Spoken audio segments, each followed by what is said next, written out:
episode 55. And today we're going to be talking about why revenue solves almost every startup problem. So, we want to go with cash flow first, right? Cash flow is king and it's so important.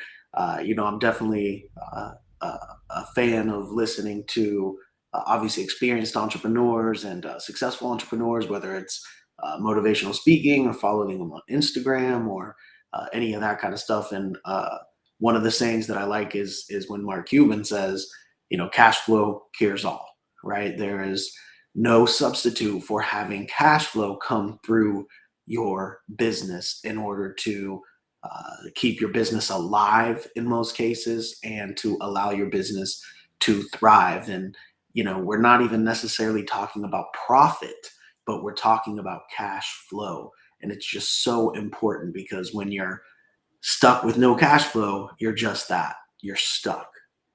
So, very important to get some cash flowing in, even if it's not profit, even if it's not ideal, whatever it is, it's hard to deliver the service. You know, cash flow coming in is what is most important.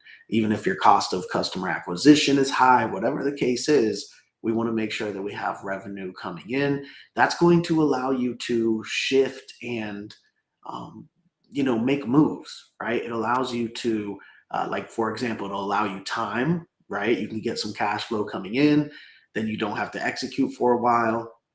So you have a little bit of money to survive on. Maybe you have vendors you could push out to 30-day, 60-day, 90-day net to where you can pay them later and you have that cash flow coming in the meantime. So it allows you some freedom to be able to work a little bit, right? And that's what's so important about cash flow, as well as proving that your concept works, getting a track record, getting gross revenue on the books. These things are also important as well. But founding without funding, we're always talking about how you don't need to wait on an investor. And this is one of the key parts of it, is get some cash flow coming in, and then an investor will be less relevant. And here's the irony, is that an investor would be more interested, right? So you're less interested in getting an investment because you have some cash flowing in and you're not desperate and you actually started on your own. And then at the same time, an investor would actually be interested because you've gone out there and you've proven yourself, you've proven the product or service, and you're able to show that it makes revenue. And over time, it can make more revenue and costs can be cut and, things can be figured out to make it more profitable. So very important to not wait on investors, not rely on outside funding, just get cash coming in and, most problems can be solved from there. Cash flow is going to be better than capital, right? Getting cash flow in is better than getting an investment, right? We want the cash actually coming from customers and not from an investor that we have to pay back. Sometimes an investor that we may have to listen to in terms of their input. We may be, bound by contracts to, or they may own a large enough stake in the company or on the board to be able to affect decisions. So we're going to take in money that we borrow. We're going to, give up a share of the company or interest, and we're going to maybe be hindered by that investor when we'd rather just get cash coming from the customers. We're proving out our business model. We're getting actual cash in the door instead of an investment, that we're going to have to pay back in some type of way. Because remember, getting an investment is not validation for your idea. Cash flow is validation for your idea. There are plenty of companies who've gotten giant investments that never made a dollar. There's tons of them that never made a dollar of profit, but there's a lot of them who never even made a dollar, especially in the tech world, right? So there's plenty of examples of companies who, you could have said, oh, well, they got $100 million investment or $1 million investment, whatever it is, that proves their idea, that validates them. But there's only one thing that can validate an idea for a business, right? A business, a product or service, which is sales. Are people taking money out of their pocket to purchase that product or service, point blank, period. And so that's why cash flow is not only so important to keep your business running, but it's just important in general. It is business, right? That is what business is getting cash flow in the door. And, you know, most problems can be solved from there. When you're stuck with no revenue coming in, it's almost impossible to solve any problem. But if you can keep revenue coming in and have that cash flow coming in, everything else can pretty much be dealt with, right? Everything else can be figured out from there. But it's really hard to figure out how to get people to buy something in the first place and keep buying it. And so if we got that part figured out, the rest of it we can figure out from there while we have that cash flow coming in.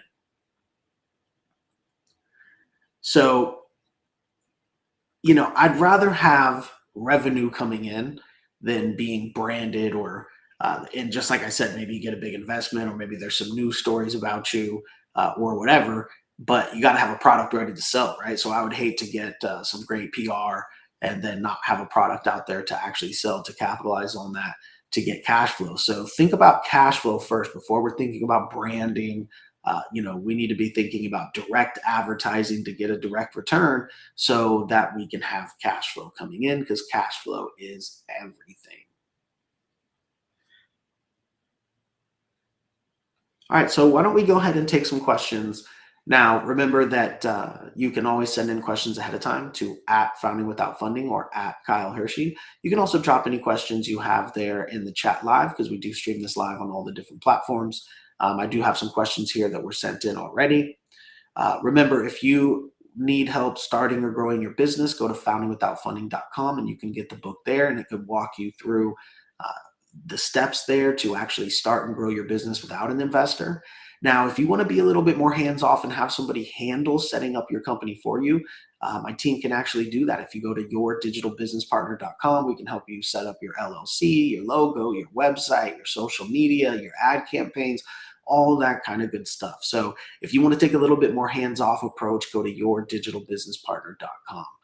If you want to go ahead and do it yourself, go to foundingwithoutfunding.com, get the book that will help you. Or if you want to take a more hands off approach, go to yourdigitalbusinesspartner.com and my team can actually do that for you. Now, also remember, if you want to join my team as a loan officer, it's an amazing high paying career. Whether you're licensed or not licensed, we can get you licensed, bring you on board. We have top notch support as well as the best rates, the best programs, and leads on top of that to get you going and get some closing. So if you're interested in being a loan officer on our team, whether you're already licensed or whether you're not licensed yet, we can help you get licensed. Go to newmlo.com. So if you want to join our team as a loan officer, newmlo.com. Let's go ahead and get into the questions asked here. So Marcus says, Kyle, how much revenue should someone aim for before thinking about scaling? It's not really about the revenue that you need to think about scaling. It's really the margins that I would focus on. So I would just focus on making sure that A, you're making sales, you have some cash flow coming in, right? That's the only way you can scale is if you're already selling something and then you scale it up. So, it doesn't really matter if it's $1,000, $10,000, $100,000. Even on a smaller level, it doesn't matter if it's $10. The fact is, if you're getting the cost of customer acquisition down enough to have a profit there, even after you've delivered the service, and you have built into that margin, you say, hey, we could spend X, we can spend this on ads and we're getting people for $1 each. If there's $1 each built into the margin, plus all the cost to deliver the service, if there's plenty of margin there. Now, you don't want just a little bit of margin, you want plenty of margin. And if that's there, then you can start scaling up. And that's what happens on small campaigns, right? You can run a Facebook ad $5 a day and then look at your results and say, does this work if I scale it up? And you can immediately start scaling it up. So don't think scaling it up has to be millions in sales, millions of dollars. You're scaling it up as soon as you get that ratio of getting your leads for cheap enough, getting your cost of customer acquisition down cheap enough to where you say, hey, if I spend $10, we get $20. It only costs us $5 to deliver the service. So after ad spend and after cost of goods sold, we're looking at $5 profit. All right, well, we can scale that up. Let's start spending $10 a day, $20 a day, $100 a day. If these numbers are holding true, then that's how we can scale up. And that's what's so amazing about today in this day and age is that the advertising mediums that we have, you can scale, instantly and, almost infinitely, because typically If you can spend $1,000 a day, you could spend $10,000 a day, right? Now, I will say that there are some, obstacles along the way, because you kind of have the law of diminishing returns as far as usually your cost of customer acquisition is going to raise as you raise your ad budgets. You want to try to keep it there, and there's all kinds of tricks that you can do to try to keep it there. But the fact is, it's harder for these platforms to serve your ads to people who are going to click it when you start spending 10,000 a day, right? And so it's naturally going to cost more per lead. So before you scale up too much, you want to make sure that there's a good margin built in there, right? You want a nice, good margin to be able to scale up and know, hey, even if our cost of customer acquisition doubles when I scale up, there's still a lot of profit here. That's kind of what you want to be looking at. Now, if you're looking at it that way, then if the cost doesn't double, even if it just goes up by 50%, then you're in good shape, right? And you are making more than you even thought you would. So it's not really about how much revenue you should hit. It's about how much profit margin do you have, and then from there you can scale up and you can start slow. Go from $5 a day to $10 a day to $20 a day, and just keep scaling up from there. And you'll see if the numbers hold true or not. Now, usually it'll hold true up to $100 a day type area, right? But when you start getting into the thousand, 500 a day, 1,000 a day, 2,000, it becomes a lot harder for these platforms to actually accomplish your goal of conversions. And so your cost of customer acquisition is typically going to go up when you're spending that amount of money.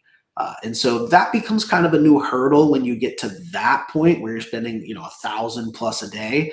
But your company could probably be pretty large before you're spending $1,000 a day. It could probably be doing well spending 200, 300, 400, $500 a day, and still staying in that range of where your cost is probably, pretty much holding true. But when you go, 1,000 plus, there is a new obstacle to overcome of trying to make sure you can keep that conversion rate that you had. All right, question from Alyssa. Is it realistic to generate cash flow in 30 days starting from zero? Well, it depends on what kind of business you have. It's definitely possible, especially if you're up and running with, a website and all that kind of stuff instantly, and you go out there and, start to make sales, especially if it's some kind of service that you don't have to go make the product and get it shipped in and things like that. There's no reason why you can't. Is it realistic for some people? But we do know the stats, right? Most businesses take like 3 years, to make a profit. And well, in fact, most businesses go out of business, but the ones that do succeed typically take a couple years to really get going and get, cash flowing and get profit. In today's day and age, it's definitely a lot easier to explode, especially with social media, especially if you got some viral content. Then yeah, I mean, I've heard stories about companies who've been in business for, 1 week, and they have some post go viral on TikTok and they sell out of whatever they had. I mean, it's possible. Okay, question here from Brandon. Should I reinvest every dollar back into the business at the beginning? I would, if it's possible. I would invest back into ads, back into, getting the margins better, right? Trying to work with vendors to get the cost of goods sold down, and spend, whether that's time or resources or whatever it is to make that happen. I would focus on getting the margin where it needs to be to scale up, and getting the ad campaigns to where you're getting the cost of customer acquisition down enough to scale up. That's what I would be focused on. Okay, question from Samantha. What if I'm scared to charge because I don't feel experienced enough? Well, we talked about this the other day on the podcast as well, and your customers typically don't know, unless you're doing it very personally. But if you're making like an online company and you have a nice website and things like that, typically your customer's probably not going to know that you're not as experienced. So there's an element there of, if you present yourself professionally and you kind of just assume the sale, then you can kind of get those first people. We talked about this when we were talking about fake it to make it, and it's not really, or fake it till you make it. It's not really necessarily that what we're talking about here, but just the fact that you don't necessarily have to put out there and let people know that you're brand new or don't have the experience. I mean, as long as you're capable of doing it, you've done your research, you've done what you need to do, and you're ready to do the work, then I would try to make it so that people aren't necessarily seeing that. Okay, question from Jordan. Is it better to have one high paying client or multiple small clients early on? I would say multiple small clients early on. I would say businesses early on are typically way better off selling a low priced product. And especially if you're going to be advertising online and things like that. I mean, you'll find that there's essentially a price point where people will or won't pay for something online. There's a threshold of how much people will spend if they don't know the person, if it's just from a company and it's online, right? And doing it by themselves without necessarily, having conference calls over and over again, or some kind of large B2B type situation. So I would say it's usually better to sell lots of small products to lots of clients. That way, everything's not riding on one large client, especially in the beginning of your company. You lose that one client and your whole company explodes. Question here from Natalie. How do I know if my pricing is too low or too high? I mean, really just testing it. And I always say that you should start lower to try to get people to do it, because you don't know if anybody's going to do it yet at all, right? You want to prove the idea in general first, or your business or your product or service. You want to build that first. And so if you price it too high and somebody doesn't buy it, you might think, oh, well, this doesn't work at all, so I'm moving on, pivoting to something else. But if, let's just first get the price low to see if anybody bites, if anybody, you know, does it, and if anybody purchases it. And then from there, you could raise the price. But your number one goal is to get to that answer as soon as possible. Is somebody going to pay for this? And the easiest way to get to that answer as soon as possible is having a low price point. And then from there, you could say, oh, wow, a bunch of people are purchasing this. Obviously, my price point could have been higher. And so you could bring it to where you wanted it to be. But let's just get something out there and get people to say, yeah, I'm willing to buy this. Your product or service does solve this problem for me. It's something that I'm willing to do. Your branding and company presentation was good enough for me to purchase it. Those are the things we want to be figuring out right away, as soon as possible. Okay, question from Derek. How do I avoid getting stuck perfecting my offer before selling it? Just put it out there. Start running some ads, perfect it as much as you can in one day, one night, whatever it is, and then put it out there, and you're just forcing yourself, right? You don't have to stay stuck on it. Just start selling, meaning put it out there and start running some ads to it, or whatever, your way of advertising and marketing is, and that just forces it. Just force yourself to do it. All right, we'll take one last question here. Let's see, question from Chris. Should I focus on reoccurring revenue or quick one-time first wins? That's really up to your business model, I think. Some people have memberships as their business model, and then obviously you're focusing on recurring revenue. Sometimes people think that's easy, but I'll tell you what, it's not easy to get people to purchase a subscription of some kind. So, I wouldn't be super hyped up about putting that out there. There's definitely businesses that I've had where we say, oh, if we could do a membership, this would be a great value for the people. It would be great for us to have reoccurring revenue. So you're starting to add up in your head, like, well, if we get this many members at this much a month.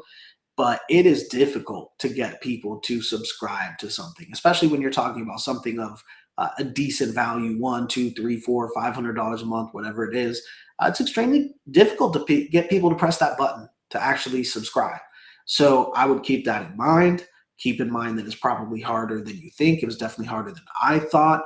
And so I think it's easier to have a product where it's a one-time payment, especially in the beginning of your company, than having a monthly subscription of some kind. It sounds good when you're trying to build your business, reliable, recurring revenue, but it's much more difficult to execute in reality. All right, everybody. Well, we will go ahead and wrap it up. Remember, if you want to start or grow your business, go to foundingwithoutfunding.com and pick up the book. It will help you do that. if you'd like to be a little bit more hands-off and have my team do that for you, you can go to yourdigitalbusinesspartner.com, and my team can actually set up your LLC, your logo, your website, your social media, running your ad campaigns, all that kind of good stuff. So go to yourdigitalbusinesspartner.com if you want my team to help set that up for you. Or if you want to set it up yourself, just go to foundingwithoutfunding.com, get the book, and it will help you do that. Also, keep in mind, you can join my loan officer team. If you are interested in being a loan officer and you're not licensed yet, we can help you do that. Or if you're already a loan officer, we can bring you on a team where we're able to provide the best rates, the most programs, and provide you with leads as well. So if you want to join the loan officer team, go to newmlo.com. Right? Newmlo.com. You can get your license there. If you're not licensed yet, we'll help you through that process. Or if you're already up and running as a loan officer, then we can bring you on the team, get you leads, and get you more business than you're currently doing. So thank you, everybody, for tuning in. Have a great day, and we will see you on the next episode of